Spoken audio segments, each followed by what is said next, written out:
All right, looks like we're nearing everyone being in here. So guess we'll go ahead and get started. So welcome everyone to tonight's webinar.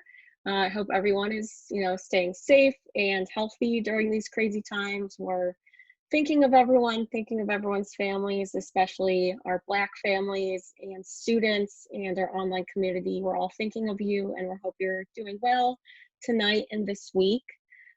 So we'll go ahead and get started with the presentation. So tonight is, of course, the Beginner's Guide to the Common App presentation.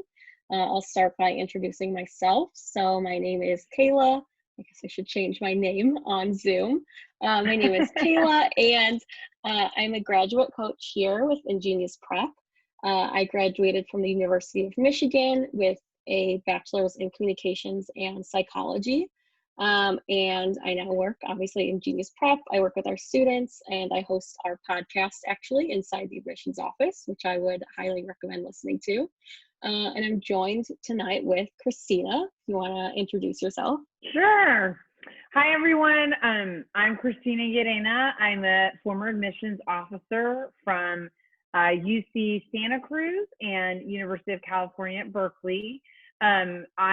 It's a rare incident that both of us are from the same university. So I too, like Kayla, am alumni of University of Michigan. That's where I got my bachelor's, and then I did my graduate work and my master's degree at Columbia University in New York City. It's a pleasure to be here tonight with you, and we really hope that you get a lot of good info and like juicy nuggets to take back with you when you start the Common App. Yeah, definitely. For whether you're about to start it this summer or, you're a little bit younger, we hope this is helpful information. So I'll start just kind of with an agenda of kind of what we're going to do today. So I'll just do a quick introduction of who we are and what we do. We'll go over changes to the Common App due to COVID-19, Common App sections and strategies, and then how you can get started on your application. So who we are. So like I said, we are Ingenious Prep. So we have over 150 former admissions officers like Christina from top schools. So these are people who read at universities, decided which students got in. So these are people like Susan Shiflett from Yale, Erica Curtis from Brown, and Danielle McColgan from NYU. And we also have people like me who are graduate coaches. So these are people who graduated from top colleges, are trained writers and editors. So these are people like Shannon from Yale, Amanda Gillum from Dartmouth, and Pia Sini from Brown.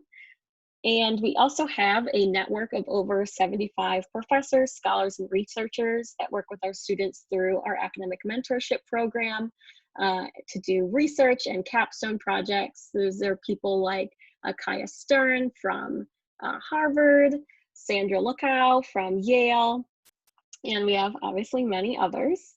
So all of these people come together, and especially our former admissions officers, to bring their admissions knowledge, their real life experience, and build a curriculum for all of our students. It has insights from over 30 top universities, but it's also very systematic, operational. We use the same curriculum across all of our students, and it's also used to train our counselors, all of those graduate coaches and former admissions officers. And like I said, our professors work with our students for academic mentorships. We also have teaching fellows from Ivy League schools that host our writing classes. We also have a lot of partnerships with companies and startups to provide internships to our high school and college students as well. So just one last thing that we like to brag about before we start is our results. So about a month or so ago, the results from 2020 came out for all of the students that applied last year. So we had some very exciting results, 57 Ivy League acceptances, 649 top 50 acceptances, and obviously many more. And we're just very proud of our students and our counselors, so have to brag about it a little bit. So we will now move on. And I do also want to note that we will have questions at the end, some time to ask Christina questions. So as we go, if you just want to put your questions in the chat, I'll keep an eye on it and we'll get back to those at the end. So I will now turn it over to Christina. Great. Thanks, Kayla. So now we're going to talk a little bit about the changes in the Common App due to COVID-19. So the first thing is to give you some context. Is, do you know, is a little question, you can answer it in the chat, how applications are reviewed in the admissions office? Most people do not. So essentially, here's a little bit of a flow chart that really outlines how the applications are processed, from essentially when they walk in the door, when they're submitted online, I should say, and then all the way through to decision. So you submit your application, the office then receives it and adds it to a huge pile, like a stack, you know, if we needed a visual. And then those applications are sorted by region, geographical region. And so each admissions officer is assigned a region, and they get a pile of those, right? And then from there, the officer reviews all those applications in that pile specifically, so in that region, and selects a handful, right, of what they want to accept. And then from there, that top group, that little pool, they will then meet and bring those to a committee to debate whether to admit those specific students. And it's not necessarily that's their recommendation, but then it's left to the group. So many people are asking this question. I think it's really relevant. Will the coronavirus impact this process, right? And most likely it will not. So that's really important. That's a really important takeaway from this evening's presentation. And so it will essentially be the same process, okay, by the admissions officers. Because students already submit their applications using the portal, such as Common App, it's already built online, so there's really no reason to mess with it, right? So the timeline, the deadlines, and the length of the semesters may change, like depending, like for example, the CSU system is changing, but overall, it will not impact very much. So overall, it's really important to keep that in mind. Now, in terms of, there will be a different prompt on the Common App. There's going to be a COVID-19 essay prompt, and this is an opportunity for students to really, and it's optional, to share with the admissions team how COVID-19 affected them academically and personally. And there's a 250 word limit, and it's not going to replace the additional information section, but it can cover, we'll talk a little bit more about it, but it will definitely give folks some perspective around, you know, or giving the admissions officer some context around how they were affected or not. So the takeaway is that admissions offices will continue operating as usual. And as an applicant, it's still key to make an impression, the very best impression, so that they'll advocate for you. So you don't let up or do anything different. So in terms of common application and the strategies we want to impart, is we want to talk about the different application systems. So the common application is widely used. So we're going to talk about that first. Then the coalition application, which some folks also use. The University of California application, which I'm personally very familiar with because I was an admissions officer in that system. And then Apply Texas, as well as school specific, which MIT would be an example. So let's just talk a little bit about the Common App. It's an undergraduate only admission application, and it's used by about 900 plus member colleges. So it's the most popular or most commonly used. The first section is the profile. And in this section, you're basically giving all your personal info, right? Your socio-demographics, your address, your geography, language, citizenship, and if you are applying for the fee waiver. Mistakes to avoid on the Common App, which you'd probably be surprised that people do, is they mix up the first and last name. which can actually just cause confusion and sometimes delay in having your application read. Putting home address instead of school address, or vice versa. Making sure that you're complete. If you are not a U.S. Citizen, that you have to upload your green card. You also need to indicate your visa type if you're F1 for international students. So that's something that's very important and could delay your application if you don't fill that out. And then leaving out first language and what you speak at home, and if you're bilingual. So you don't have to be fluent to indicate a language on your application, but you certainly want to highlight it if you can have a conversation in another language. That's very important. So next is family. And this section is really around your household, and there's a parent 1 and a parent 2 and siblings. You can do whatever order you want.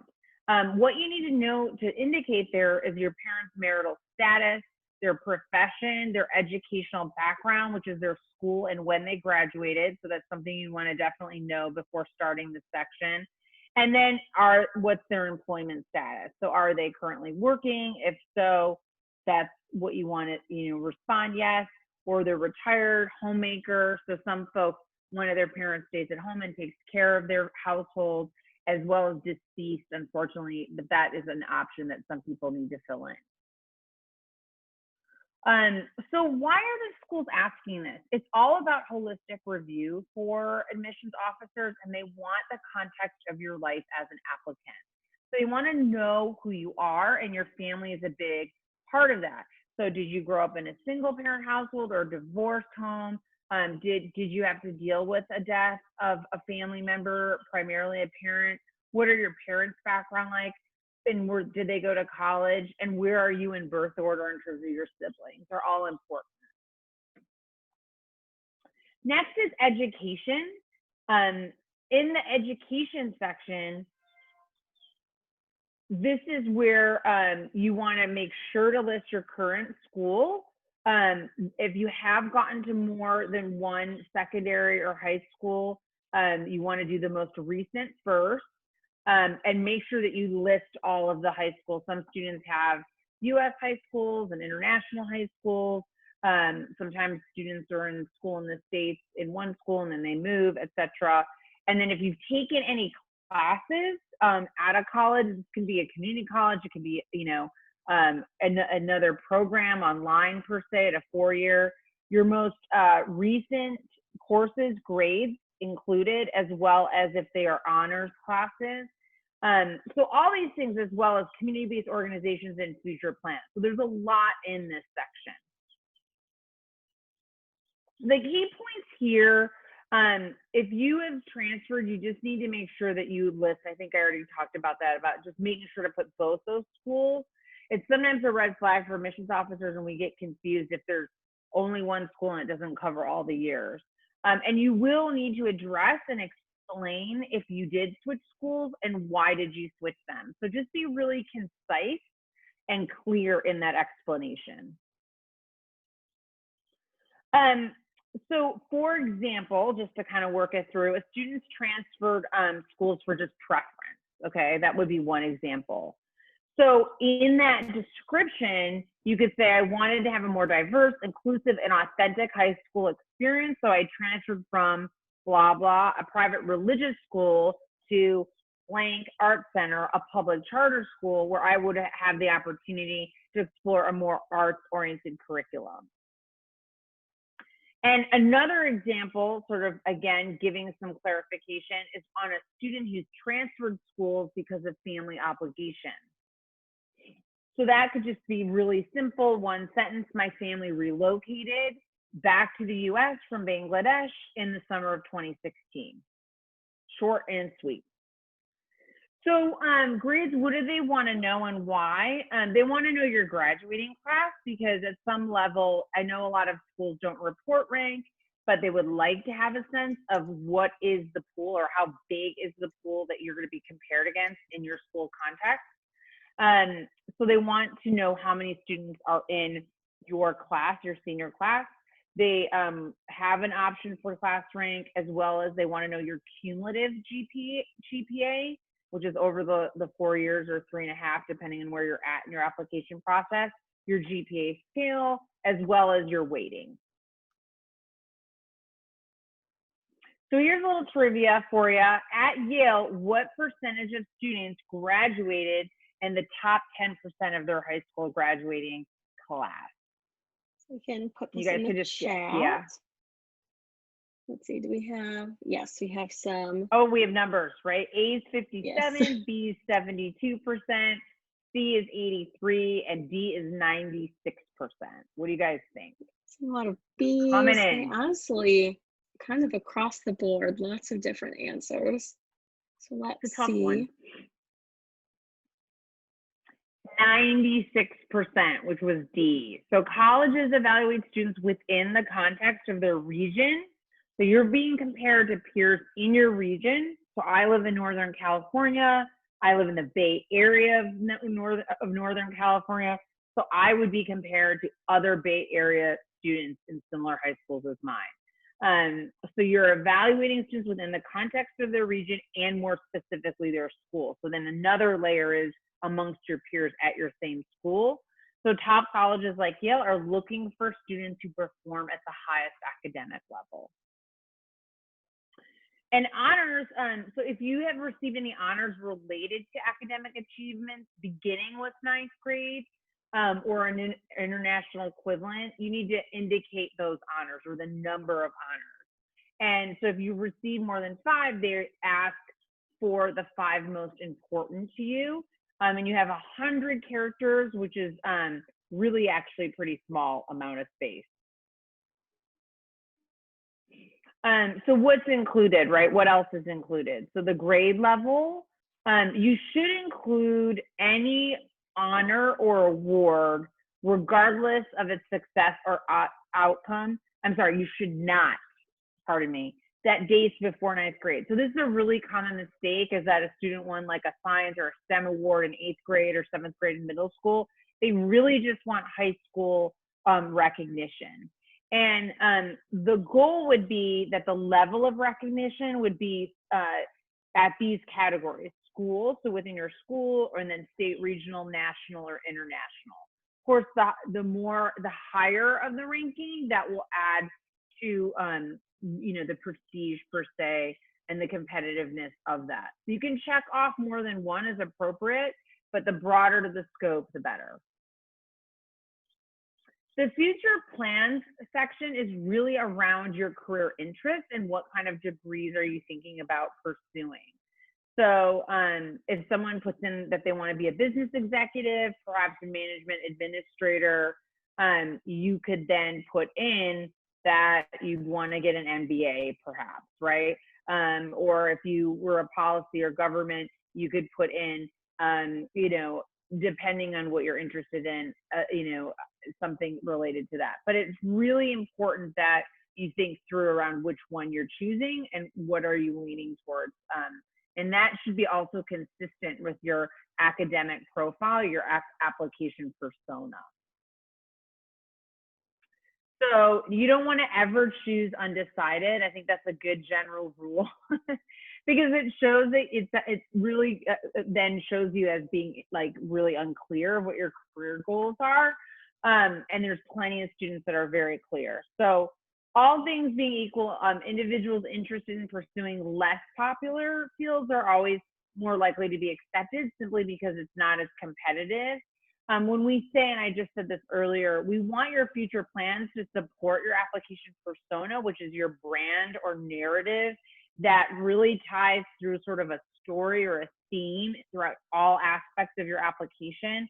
And it's really important that when you're talking about your career goals, that stays in line. So if I'm saying I'm going to do public health or environmental bio, that should be lining up with some of my career goals, okay? So that career interest needs to match up with your potential major. And your degree and career interest should also match as well. So putting it all together, what does a successful application look like? So this would be an example, so you can check it out. we blocked out the most recent secondary school and obviously the contact info, but this person then put in their rank, they put in their GPA and specifically shared how it was weighted. And then they gave all of their courses, right? And you can see there's a lot of academic rigor there, and there's a lot of APs. I think actually everything is APs. They were a semi-finalist in a national classic speech tournament, so they indicated that in their honors. And then they are very specific in their future plans, business executive, and then management, administrative, or business. And it's important to note too that whatever you put down as your future plans, you don't have to stick to it. It's not, you marrying what major you're going to do. It can always change. This is kind of just what you're thinking at the moment. That's a really good point. Thanks, Kayla. So now we're going to get into testing, the testing section. So this is a breakdown. The testing section is basically your self-reported scores on all your tests taken, okay? So, and then also the future dates for those tests. So a lot of people right now may have gotten canceled some of their standardized test dates. So they're in the future, so they would probably be listing some of those future dates on their application. You want to make sure that you include all the tests taken, what's coming up, so your SAT and ACT, the number of scores you wish to report, your highest score, date taken, and then, like I said, your future test dates, and then your SAT subject test. So you need to think about the number of scores you wish to report, the date taken and planned, and then the subjects and scores. So we're really clear around, taking subject tests that work into your favor with your academic persona that you think you would do well on. You don't want to be taking subject tests that you feel are like in your weakest subject. They really are supposed to be shining or helping you to shine and show your academic prowess in a certain regard. And then senior secondary leaving exams, if you're coming from a region or an area that has that. Not all states have that, but that is something that you would probably want to list as well. So you have to self-report your test scores, and it's really important. You probably already know this, that you have to be honest. They do audit. When I was at UC Berkeley, they did this all the time. They cross-reference, just part of the process. And when you submit, you also actually submit your score through the College Board, which runs the SAT or the ACT website. So you'll have to order a score report for each school. So that's really important. And you may have to change that up if you decide to add schools or as you go. And then the default sending is, if you don't change it on those scores being sent, is they're going to send in all of your scores. So make sure to change that if you don't want, and you want to change the settings for score choice. So some students forget, and then it's automatically sent, and they don't feel like that's the best score and are concerned about admissions officers seeing that score. So key items for you all to look out for is what are the requirements? So a lot of schools are perhaps test optional or temporarily test optional. So that's something to really know if they are optional or not. Some don't require it at all. So you want to know clearly what the testing requirements are.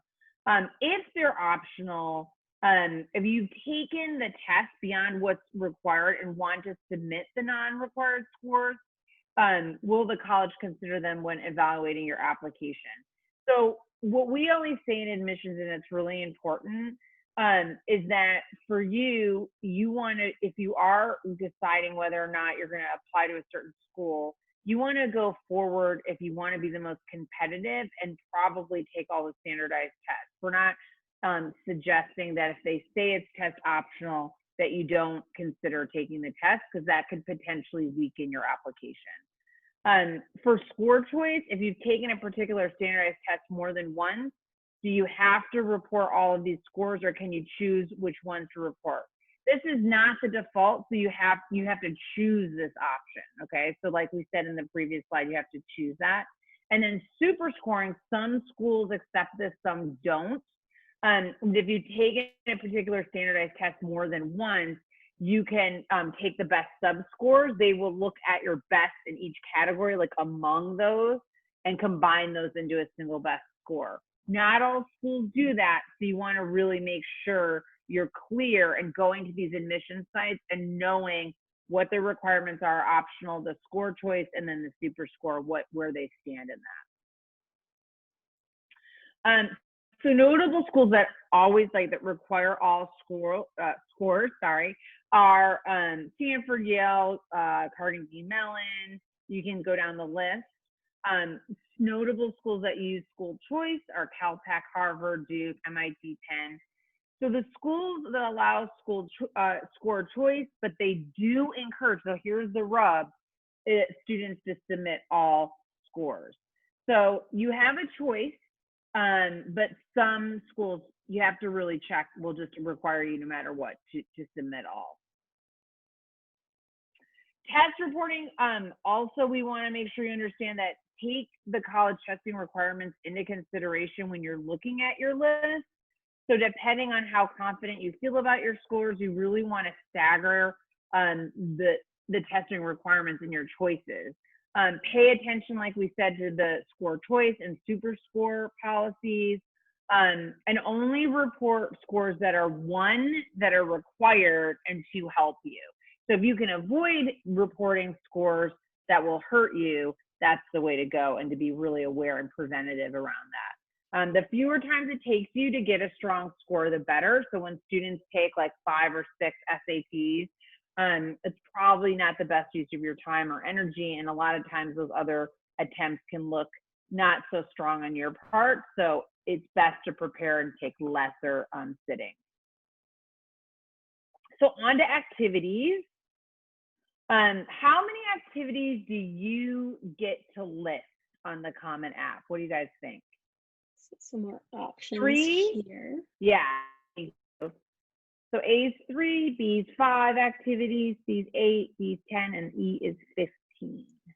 So I'm seeing a lot of 10s, Ds, some Bs, some Cs, kind of all over the board again. D, 10. I'm really thankful it's not 15 because that's just crazy. But Kayla and I work with a lot of students. That would just be massive. But for some students, this really is a lot. And for others, it's not enough. But 10 is the median. Like that's where they put the limit. For another trivia question, how many characters do you get to describe your activity? So honors 1 and accomplishments. 200 is A, 400, 600, 1,000, none of the above. Let's see, kind of a big mix here as well. I'm kind of seeing answers all over the board. No one's really sure. You get just 150 characters. I know, it's like, I just remember filling it out myself and being like, that is crazy. Mm-hmm. That's only 10 more characters than an original tweet, which is of course very brief. So you just have under about 2 lines of writing to introduce your activities, impress the officers, and highlight your accomplishments, all while demonstrating leadership skills. So it's really it's small real estate. This is like the list of activities, information to include. So you need to do activity type, position or leadership description, and the name of the organization, activity description, when you participated, so what grades, the timing, was it during the school year, during a break, during summer, hours spent per week, weeks spent per year, and then if you're continuing or intend to continue while in college.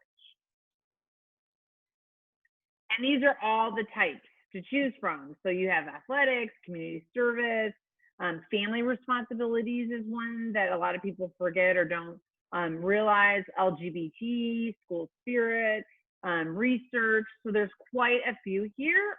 So this gives you a sense of the variety. This is a sample. It's pretty tiny for me, but in any case, it's activity 1, and it gives you kind of the layout for the app around the activity type and the position, and it gives you an example of how this individual described it and then indicated exactly all of these aspects during the school year. They did it all 4 years, which is wonderful. That's very strong. They include the debate, that it's speech and debate, which is the activity type, and then really specified what role they had.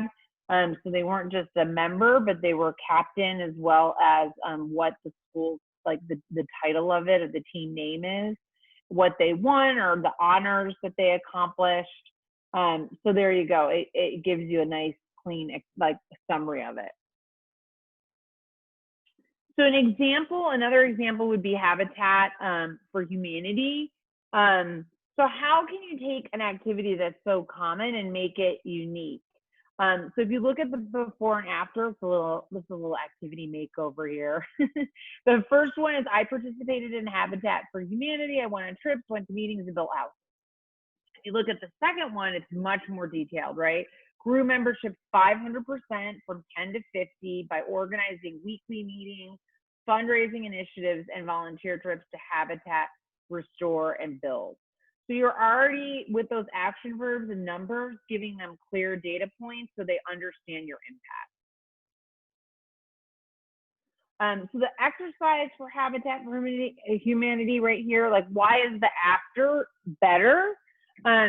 So one of the things that we really encourage and we want you guys to showcase is your sustained involvement. So the longer you're involved in something, the more intense the commitment, especially if you've risen to leadership or founded something. That's excellent. It makes your activity much stronger. Like I said earlier, you're the co-head, that shows leadership.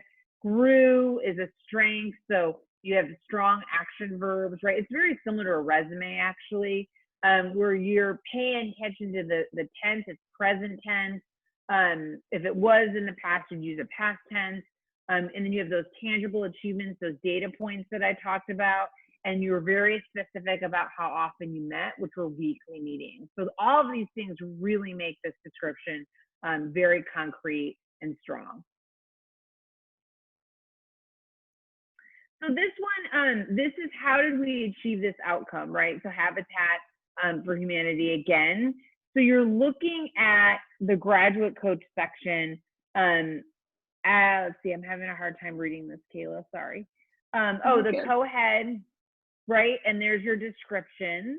Went on trips, went to meetings, right? And then we go. So we cleaned it up because since this wasn't a big part of your candidacy, they wanted to move it down to the bottom of the list. This is just some of the feedback that your graduate coach will give you on your activity list. We spend a lot of time helping you define the order of your activity list. The feedback here is that this specific activity wouldn't be at the top because you want to use that prime real estate. At least that's what I use it. Because as an officer, as an admissions officer, we're looking, you only spend like almost 3 to 5 minutes per application. So you need to be able to read and scan things very quickly. And so what's prominent and catches their eye will be almost always in the top. So your strongest activities want to go there. You also need to be impeccable with your capitalization and your organization. So making sure spacing's correct, grammar, capitalizing, all of that good stuff. And you don't want to use full sentences. So it has to be really concise because you don't have a lot of characters. And then this was also some of the questions that a graduate coach gave to the student about, like, what did you actually do? Did you lead it? How did you lead the meetings, or specifically what happened or what outcome under your leadership? They asked them how often you met, what was your involvement? Did you go to the meetings or did you lead them? There's a distinction there. How many houses? Where were these houses? So like what kind of real impact did you have on that in terms of building homes? And let's not use periods so we have more space. So it's really a lot of crafting down to every detail. Right. And those are the kind of questions you can ask yourself no matter what the activity is. Like those questions you see, like where, how often, no matter what the activity is, even if it's not community service, those are things you can kind of work through with yourself or your graduate coach to kind of while you're writing these. Yes, thank you. Yeah. So these are the goals for your activity list. We definitely want you to showcase leadership. That's an important theme to make sure that really stands out. Tangible achievements and sustained involvement. So what is like kind of like show me the money, right? Like what did you actually accomplish? People, places, things, like what those outcomes are. And then sustained involvement, meaning continuous commitment, more than 2 years is ideal. Supporting your application persona. So again, that brand, that narrative that runs through your entire application that reinforces who you are and what you're going for. And then of course, clear and organized formatting. We're making this as easy as possible for admissions officials to read and understand your application and not get hung up on little details. So this is a successful activities list. This is an example. So first they started with community service. They are a founder and a CEO of a specific organization for seniors. So they already started there with their sustained involvement for 3 years, that they're connecting to 75 seniors with over 50 teens. They're really getting clear on specifically improving the senior care, like what their aim was, organizing interactive art workshops, public exhibitions. They earned a nonprofit status, fundraised over 6K. So that just like nails it in a nutshell what they accomplished. Science and math category, they were a founder and leader. Again, really strong leadership of a science club. So they did weekly lectures, they hosted, they led experiments. They really got, every little detail of their activities in there in terms of the field trips, where they went, the labs and museums, and also how many people they recruited. The research, not as sustained, but still strong, at least it's 2 years. What is this research? So they did phyto remediation research with Dr. Procto at St. Joseph's. They're specifically naming someone, the institution, the topic, and then what did they specifically do for this individual in those researches? So research studies, so where they presented, they shared environmental protection solutions. So again, really important. The other thing is that they're also very clear in that these are activities and when they, the amount of time and when they took place. Next, we're going to move on to writing. So this is the writing section, and this is a lot. I think this section gets a lot of press or attention just because it involves a personal essay. And it also, which most people don't always know, it involves any disciplinary information. So if you had a disciplinary violation of any kind at your educational institution or any criminal, misdemeanor, or felony activity, this is where you have to report it. And then it's also the section for additional information. So the essay is really key. It's really important. It's your signature, it's your stamp. It's really your opportunity to shine and to really get clear with the admissions officer who you are. So the first thing, and I'm sure a lot of you have heard this, is show who you are. The emphasis is you because it's not about anyone else. It's really about your authenticity, your voice, your perspective, your individual experience. So we want to see what that you show, and again, this is this like dichotomy between showing and telling. We really want you to give examples and be expressive and explicit about what makes you unique, right? Your personality or temperament, and how the pieces of your application will fit together is really sort of like culminated and showcased in the essay. And the last rule, which I just had mentioned already, is show, don't tell. So it's really important to be creative and to show like the admissions officer sort of an aspect of your life, of who you are, and being very descriptive and clear, and not really just kind of like sounding like a paragraph form of your resume. So these are some of the prompts of the Common App.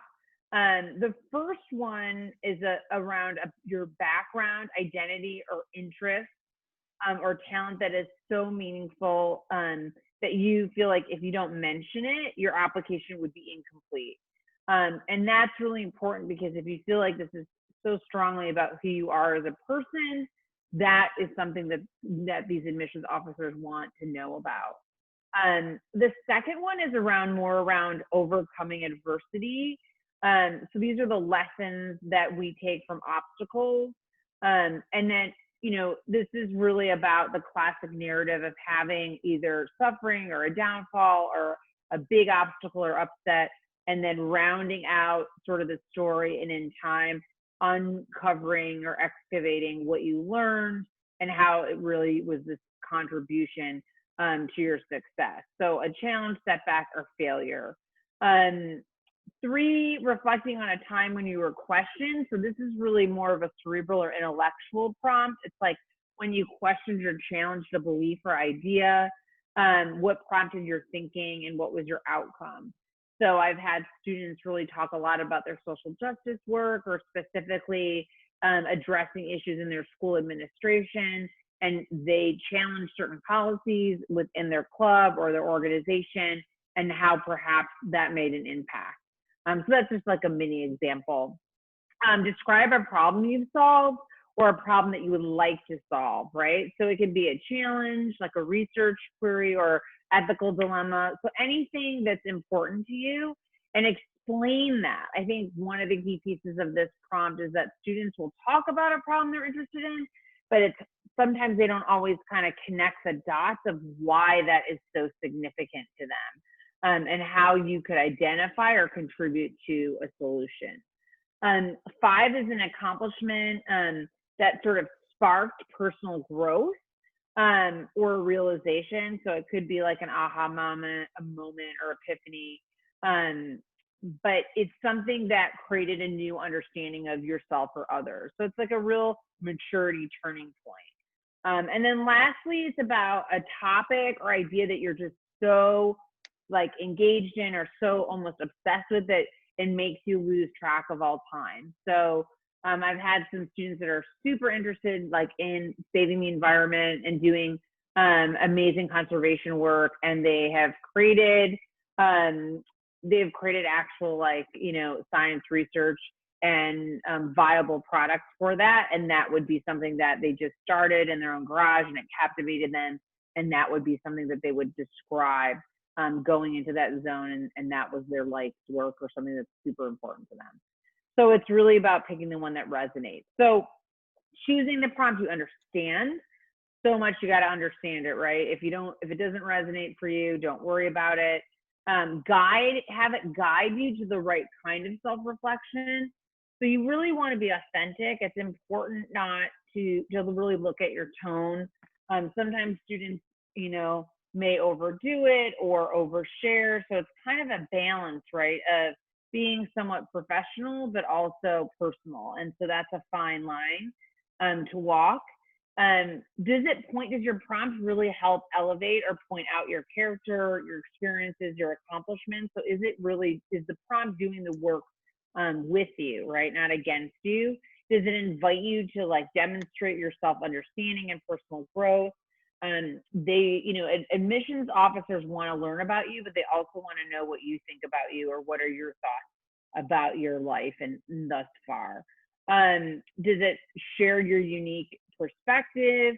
And also think about the reader, like, what do you want them to learn about you, right? And being really clear about that when you choose the prompt. Be wary of going too far in terms of expressing your social, religious, political opinions. You may not want it, that could be a slippery slope.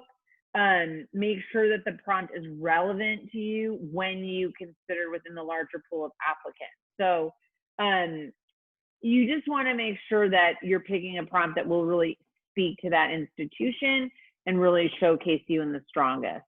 And then know yourself, this is a biggie, and your writing habits, and choose a prompt.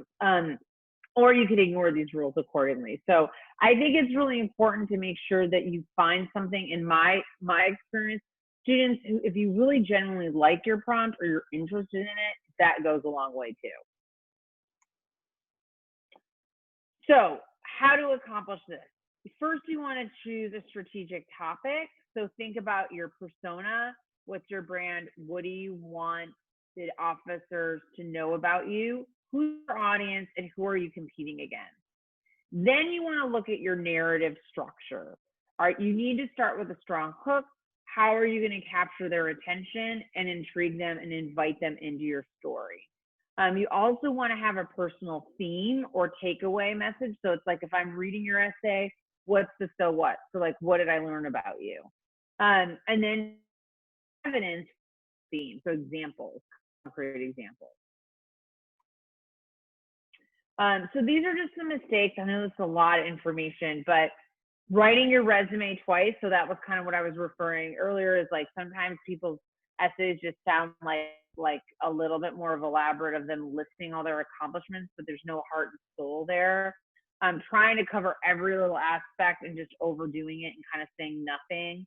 Exaggerating adversity. So if you haven't really gone through that much adversity, it doesn't mean that it's necessarily bad, but if you're exaggerating it, it can come off sounding privileged or entitled and turn off officers. It just may not seem as compelling. Middle school achievements, no bueno. We already talked about that.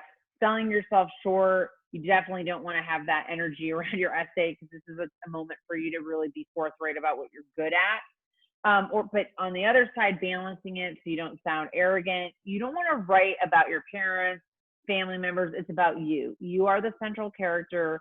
You are the person that people want to learn about. So sometimes students focus too much on the people around them. Avoiding cliches and platitudes. Description without a purpose. Like if you're doing things, describing things, but it really doesn't add anything, that's just like kind of fluff. Or overusing figurative language, thinking it needs to be like super flowery or impressive. And then passive voice often really kills the essay, and obviously poor grammar. I personally, just from my experience of reading essays, I think the more concise and true to yourself, as well as, to be honest, just the more effort you put into it, the more, make sure you really are looking at this multiple graph. And the refinement, it's really going to make a big difference in your essay. So show, don't tell. So here's an example. My mom was so angry at me, I was terrified. And then if we were going to really show more than tell, my mom walked up to me and I could see her clenched fist before I saw the veins throbbing on her temple. I froze. Big difference. Example 2, I was so happy because it was my birthday. Then you go to, I woke up that morning with butterflies in my stomach before I could remember why. Then I glanced at my calendar. Could it be my birthday today? Totally different, kind of like going through that cognitive process, right, in that description. So you want to start with a hook on your essay and you want to choose a unique topic. So here's an example. It hit me when I was 12 years old. I had a problem. I hated taking showers.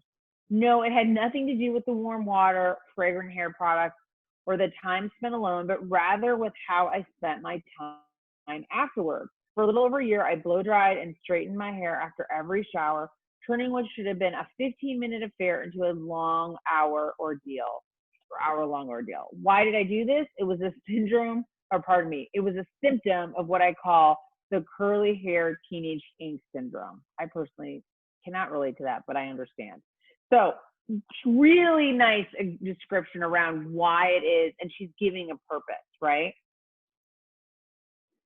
So in the additional information section, it's really important if you have something that's impacted you in terms of a details or circumstance or qualifications that are not reflected in the application. So you may choose to share that in this space. So sometimes students, if they don't have an opportunity to take honors classes or AP classes, they sometimes mention that their school doesn't offer that. Some students have to take public transportation, for an hour and a half every day to school, and that really impacted them, or they had family responsibilities. There's a lot of things that you can add here.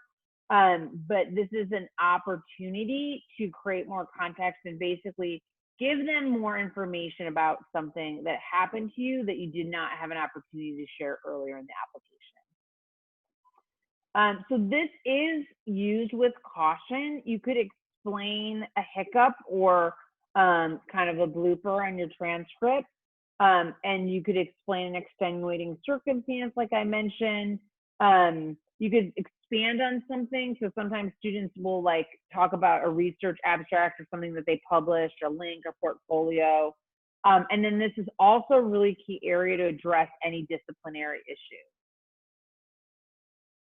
The COVID-19 question comes up next. And so this is, again, your opportunity. If this was a huge impact on you and it potentially affected you in terms of your health, your well-being, your safety, your family circumstances, or future plans.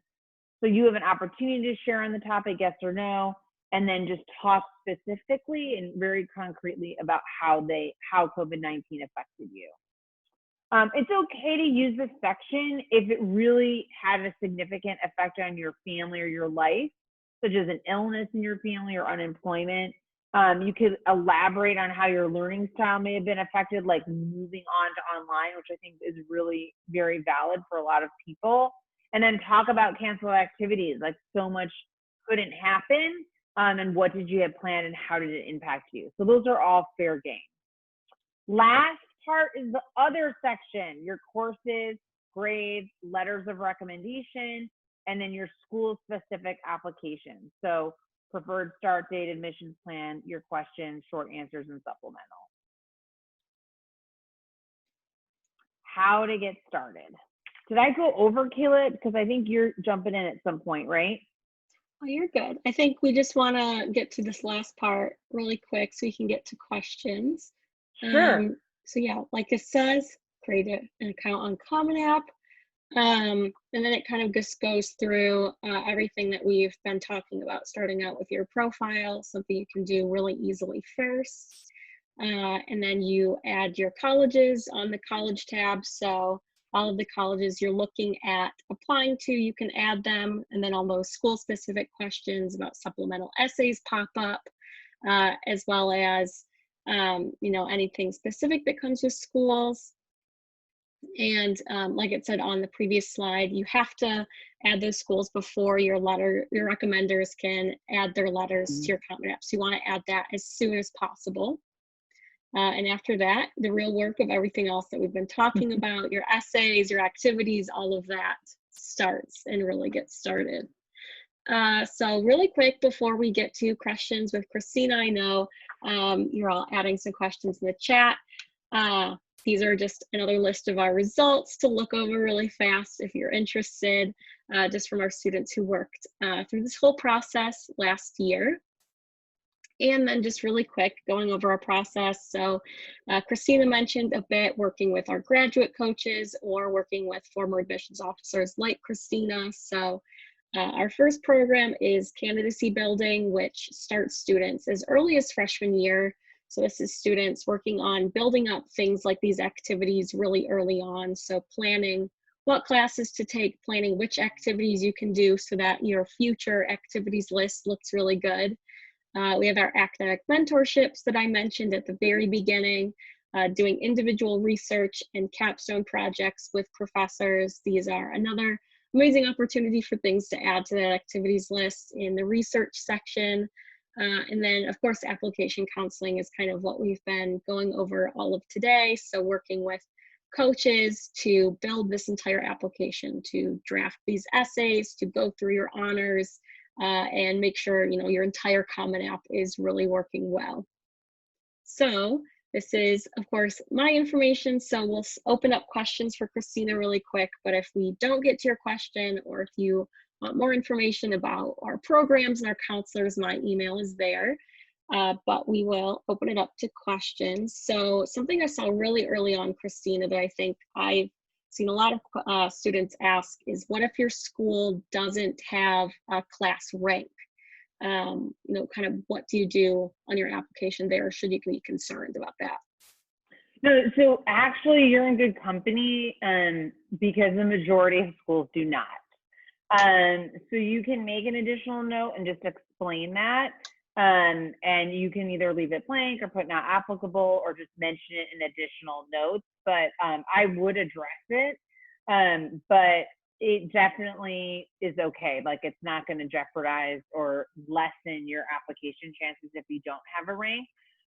But it is good for you to have a sense when you're really choosing your school list, like where you think you fit in your school rank. Like, are you in the top 10%? Are you in the top 20%? Because it really will help you in terms of understanding kind of what is a good target for you per se, and maybe like what a reach school is. Hmm. So something else I saw earlier the year was when you're talking about the honor section is how much awards can really influence your application or like how important they are. So they are very important. I think, the weakest award on that is like just like your class award or a school award. Not to say that's not a big deal, and I would certainly list it, but really, and it's helpful if it's a group effort. It doesn't have to be all on you. Like, you have to be like a classical pianist and you're like headed to like Manhattan to perform, but you definitely, it's ideal. Like, a lot of students do seek out competitions. They seek out getting published, even if they do like poetry, for example, even if they're published in their local paper, or they get some community recognition. I think it shows that innovation, that willingness to like get out of your comfort zone, to really put yourself out there. And I think that's what attracts a lot of admissions officers. These students are thirsty and hungry for that. So I would say it's just, I don't think, again, not any one thing is like a deal breaker, but it is significant and it does matter. Like, if students have state or national recognition, that is definitely highly regarded. Right. It's kind of showing the things you care most about, kind of like what you put at the top of your activities list. It's what you spent the most time competing in and really like publishing or, getting some high achievement. Yes, definitely. See, I'm seeing another question asking how many letters of rec do you need and what are some examples of who can write those letters for you? So we usually recommend 2 to 3. You almost always have to do 2 subject instructors, and then you have your counselor. So the counselors usually are required in high school to write that. So depending on the context of your high school, you definitely want to get to know and get on the good side of your counselor. I'm not saying that you want to, have a completely superficial relationship, but you definitely want to work that person, or at least work up to talking to them and building some kind of rapport, and also giving them information about you.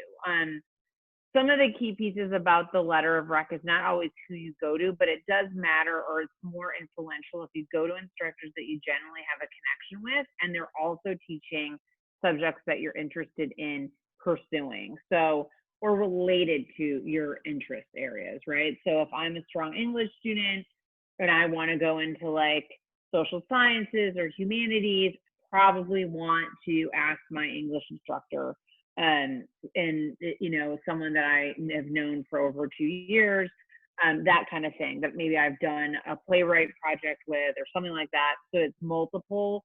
Someone, perhaps a faculty at your school that you may have known it through a club or an extracurricular activity, as well as an instructor, that could be really ideal.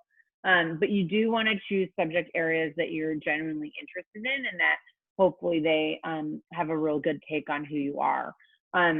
The other thing, and this is a longer topic, is how you approach them and how you give them key information about what, and just helping them write your letter of recommendation. And that's something that we're very thorough with in Ingenious, and really preparing those individuals to be able to highlight and showcase your strengths, and to really give them feedback around what you're hoping for in the letter of rec. Mm. And yeah, you're definitely right. It's a longer topic. It makes me think. I mentioned at the very beginning, I host our podcast inside the admissions office. I actually just did an episode with one of our other graduate coaches about the letters of rec. So if you're interested in getting more, of your questions answered there, just look up inside the admissions office on the podcast app and you'll find that. Just kind of a shameless promo there. So one last question, I guess I'm going to kind of combine a few questions before we wrap up. I saw one question asking when you should like sign up for the Common App and start filling it out, and another question about if you would recommend starting to write your essays now. So I guess this is kind of just a broader question about timing for this summer for people that are applying. Yes. So I actually don't know. Is it up, Kayla? I think it is, right? Can they start their profile? I I believe think the they Comedy App is opening in about 2 to 3 weeks. So, because it's usually by July 1, so we're still kind of semi-early June.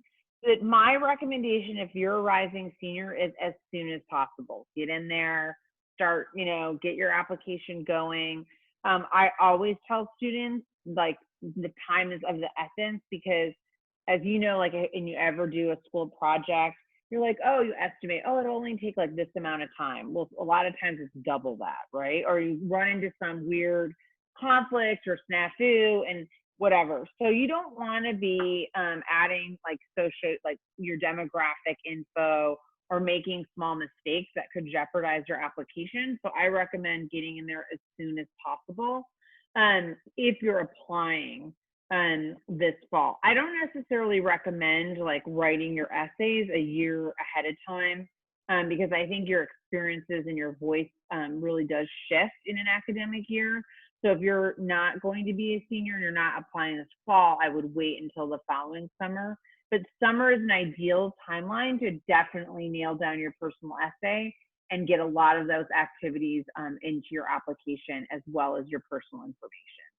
Yeah, definitely. If you're applying this year, starting now and starting with the easy stuff, I think is definitely the way to go, as well as starting to kind of brainstorm essays. Just kind of get the ball rolling so your senior year is kind of, the less amount of stress is the better for that last year of high school. Totally. Great. Well, thank you so much for joining us, Christina. I think we're going to wrap Oh, yeah, up. my pleasure. Thank you, Kayla. Yeah. So, like I said, I know we didn't get to everyone's questions. So, if you want to email me, my email is right there. You can find us on social media and everything to ask there and keep the conversation going. Oh, go blue. Yes, I agree. Saw that in the chat. So, yeah, thank you all so much for watching. The recording will be sent out tomorrow, so you can watch all of this back. Right on.